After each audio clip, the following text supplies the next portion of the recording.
আজকে সকাল সকাল আমি বাবার সাথে স্কুটি করে বেরিয়েছিলাম একটু আমাদের এখানকার বাজারে। আমি যবে থেকে এসেছি খুব একটা বেরোইনি রাস্তায়, ঘরেতেই থাকি। তো বাজারে গেছিলাম আজকে, তো কিছু মাছ নেওয়ার ছিল।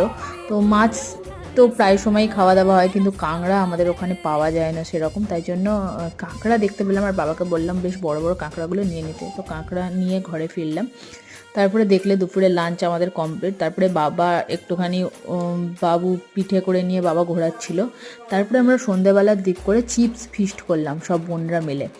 তো কাকার মেয়েরা আমরা সবাই টাকা দিয়ে চিপস কিনে নিয়ে এসে একটা গামলার মধ্যে জলজিরে আর আচার মেখেছিলাম। মেখার পর ওটা খাওয়া হলো সবাই মিলে। সো খেতে বেশ ভালোই লাগছিলো। আর একটা ছোটো বাটিতে আচার আর জলজিরা রেখেছিলাম ঢেলে, সবাই ওখানটা ডুবিয়ে ডুবিয়ে খাচ্ছিলো চিপসের ভেতরে। তো বেশ ভালোই লাগলো, এনজয় করা হলো। ভিডিওটা কেমন লাগলো অবশ্যই কমেন্টে জানিও।